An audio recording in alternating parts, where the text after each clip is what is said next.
अस्सलाम वालेकुम स्टूडेंट्स। आज की जो हमारी ये वीडियो है, ये हमारा जो एक सिलसिला है, हर साल हम करते हैं एग्जाम से पहले डिफरेंट कॉलेजेस के पेपर के एमसीक्यूज को सॉल्व करते हैं। उसी सिलसिले की पहली वीडियो है और इसमें हमने जो पेपर सबसे पहले सिलेक्ट किया है वो आदम जी गवर्नमेंट साइंस कॉलेज का पेपर है, जिसके हम एमसीक्यूज को डिस्कस करेंगे। और आपको पता ही है कि ये सीरीज आपको हेल्प आउट करती है फाइनल पेपर के एग्जाम को टैकल करने। तो आइए स्टार्ट करते हैं। पहला एमसीक्यू आपके पास है, choose the correct answer, sorry, cooling appliances like air conditions and refrigerators working on the principle of Joule Thomson effect. इसमें बेस करता है ये जूल थॉमसन इफेक्ट पे, जो कि लिक्विफिकेशन ऑफ गैसेस से रिलेटेड है। ठीक है। उसके बाद नेक्स्ट हमारे पास है hybridisation of C2H4 carbon in C2H4 molecule is. अब आप जब C2H4 का मॉलिक्यूल देखते हैं, सॉरी ये थोड़ा सा हाथ मेरा हिल गया जिसकी वजह से ये चेंज हो गया कुछ। ओके, तो C2H4 की जब हम बात करते हैं तो इसमें ये स्ट्रक्चर होता है और चार हाइड्रोजन है इसमें मेरे पास, और इसमें मेरे पास है दो कार्बन। इस तरह का इसका स्ट्रक्चर, ये आपको याद होना चाहिए। इसको इथीन कहते हैं। कह रहे हैं कि इसमें कार्बन की हाइब्रिडाइजेशन कौन सी है। कार्बन की हाइब्रिडाइजेशन कैसे पता लग जाती है? बड़ी आसान सी चीज है। आप कार्बन के सिंगल बॉन्ड्स गिन लें, कार्बन के सिग्मा बॉन्ड्स गिन लें। सिग्मा बॉन्ड्स कार्बन ने अगर चार बनाए हुए, वो sp3 हाइब्रिडाइज होगा। ठीक है। अगर कार्बन ने थ्री सिग्मा बॉन्ड्स बनाए हुए हैं तो वो sp2 हाइब्रिडाइज होगा। और अगर कार्बन ने दो सिग्मा बॉन्ड बनाए हुए हैं वो sp हाइब्रिडाइज होगा। ये याद कर लीजिए। तो अब इसमें आप अगर कार्बन के सिग्मा बॉन्ड्स गिनेंगे तो this carbon form one sigma, single bond सारे सिग्मा होते हैं, सेकंड सिग्मा, और डबल बॉन्ड में एक सिग्मा और एक पाई होता है। तो in this way there are three sigma bond, तो हाइब्रिडाइजेशन कौन सी होगी? sp2। ठीक है। नेक्स्ट है the unit of rate constant for the zero order reaction is.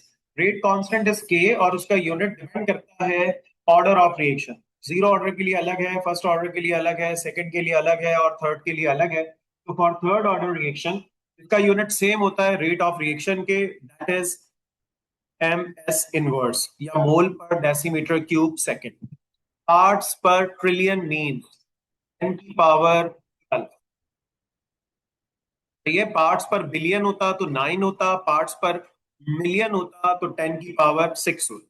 Next आपके पास है theoretical yield of a compound is 20 gram, its actual yield is 16, percentage yield क्या हो? तो अब आपको परसेंटेज yield का फॉर्मूला पता होना चाहिए। इसके लिए परसेंट yield क्या होती है? एक्चुअल yield यानी कि AY into 100 divided by theoretical yield TY। Actual yield कितनी है? 16। ठीक है जी। और मल्टीप्लाई बाय 100 कर लेंगे तो 1600 हो जाएगा।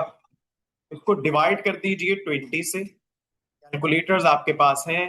1600 divided by 20 is equal to 80%। ठीक है। आगे बढ़ेंगे तो ammonia is prepared by reaction, then an equation is given to us. और कह रहे हैं the maximum yield of ammonia is obtained by. Ammonia की मैक्सिमम यील्ड कब हासिल होगी? अब देखिए, सबसे पहले क्योंकि ये एक्सोथर्मिक रिएक्शन है तो हमें इसका टेम्परेचर क्या करना पड़ेगा? लो।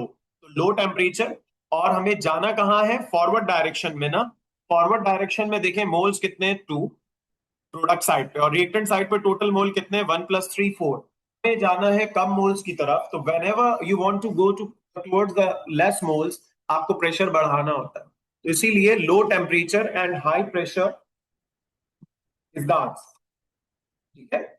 आपने अगर कभी भी एक्सोथर्मिक रिएक्शन है and you want more product, you have to low the temperature. और कम मोल्स की तरफ जाना है तो प्रेशर बढ़ाएं, ज्यादा मोल्स की तरफ जाना है तो प्रेशर कम करें। These are the 6 MCQs. Now moving forward. 7 is from chapter number 11. This is not a state function. ये state function नहीं है। तो बेटे वर्क डन जो होता है वो स्टेट फंक्शन नहीं होता। स्टेट फंक्शन वो होते हैं जो सिस्टम की इनिशियल और फाइनल स्टेट पर डिपेंड करते हैं, दरमियान के स्टेप्स पर डिपेंड नहीं करते। Which of the following is not a buffer solution, इनमें से कौन बफर सॉल्यूशन नहीं है? कैसे पता चलता है? स्ट्रॉन्ग बेस और स्ट्रॉन्ग एसिड कभी भी बफर सॉल्यूशन नहीं बना सकते। बफर जब भी होगा, वीक एसिड होगा लाइक एसिटिक एसिड, साथ में उसका सॉल्ट होगा।